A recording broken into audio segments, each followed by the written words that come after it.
ભાઈઓ અને બહેનો, હવે તો તમે બધા મને ઓળખી જ ગયા છો, પણ છતાં એકવાર કન્ફર્મ કરી લઉં.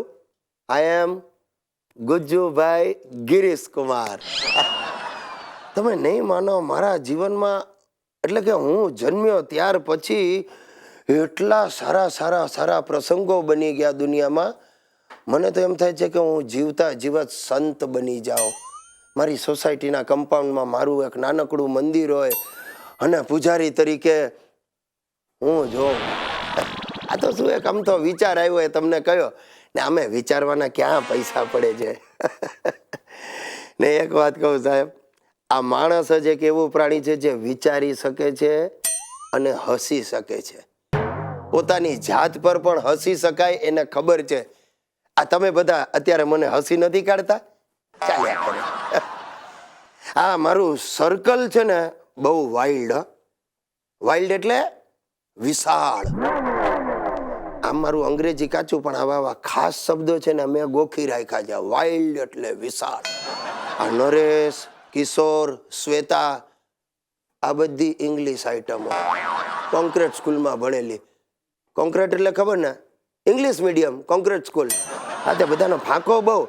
એક દિવસ નરિયો મને કે, એ ગિરીશિયા, તારામાં ડેરિંગ હોય ને તો તું શ્વેતાને આઈ લવ યુ કે. મેં કહું એમાં શું? મેં આંખ બંધ કરીને શ્વેતાને ધડ દઈને કહી દીધું આઈ લવ યુ, અને એણે ધડ દઈને જવાબ દીધો આઈ લવ યુ ટુ. મેં કહું નરિયા, આ તો આવડી આપણને બંનેને પ્રેમ કરે છે, તું આગળ વધ. અને મેં શ્વેતાને કહી દીધો શ્વેતા આઈ લવ યુ 7, 8, 9, 10. 10 સુધી આપણને અંગ્રેજી ગણતા આવડે એનો ફાયદો. બીજું શું? ભાઈઓ અને બહેનો, મારો મિત્ર લુખેશ પરણવા માટે ભૂરાયો થયો છે.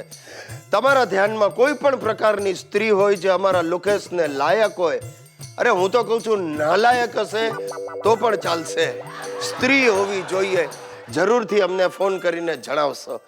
અમે તો છાપામાં જાહેરાત પણ આપી દીધી છે. રૂપ વગરના રૂપેશ માટે જોઈએ છે એક રૂપાળી કન્યા. જોકે હજી સુધી કોઈ ઇન્ક્વાયરી આવી નથી. ગિરીશ દોસ્ત, ગજબ થઈ ગયો. આજે સવારે મને ધંધુકાથી ફોન આવ્યો. મને કે અમારા ગામની સાર્વજનિક શાળામાં છેલ્લા 7 વર્ષથી 7મા ધોરણમાં ભણાવતા સંસ્કારી સંધ્યાબેનને પરણવાની ઈચ્છા છે. મારે ધંધુકા જવાનું છે. ભાઈ લુકેશ, તારી નીકળી પડી હે. સાર્વજનિક શાળાના શિક્ષિકા. હું તો કહું છું સંધ્યાબેનનું ટ્યુશન બાંધી લે. અરે ગિરિયા, હું તો સાર્વજનિક સ્કૂલ બંધાવવા તૈયાર છું, પણ પેલા પાયો તો નાખવા દે દોસ્ત. અરે બસ, સારું મુહૂર્ત જોઈને પાયાની ઈંટ મૂકી દે એટલે જોરદાર ઇમારત બંધાઈ જશે. હે, ધરતીકંપમાં પણ ન ધ્રુજે એવી. અરે ગિરિયા, હવે તો પ્રેમનો ધરતીકંપ આવશે, વાલનું વાવાઝોડું આવશે ને સંધ્યાની સુનામી આવશે દોસ્ત. કેવું પડે હે લુકેશ, તું તો હાલા સાહિત્યકાર બની ગયો. હા, અરે વિચાર કર, ખાલી આ સ્ત્રીના આગમનની વાતથી મારામાં પરિવર્તન આવી ગયું, તો સાક્ષાત સ્ત્રી આવશે ત્યારે શું થશે? અરે બસ, પછી તો તારી પત્રિકા લગ્ન પત્રિકા છપાવવી પડશે ને. ગિરિયા સાંભળ જો, આ બધું તું સંભાળી લેજે, સમજી ગયો? સૌથી પહેલા તું મને 4000 રૂપિયા. શું કામ? શું કામ?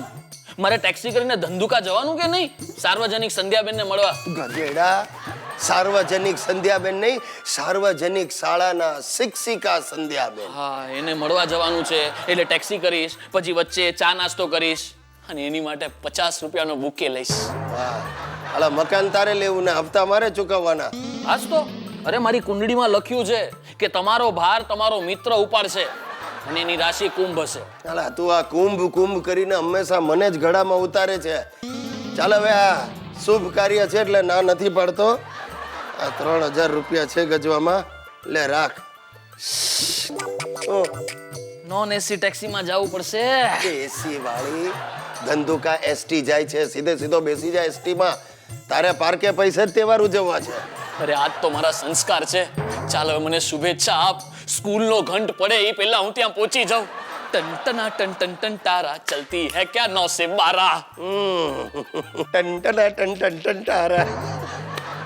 આ ગુરુ ઘંટાલના 12 વાગી જવાના.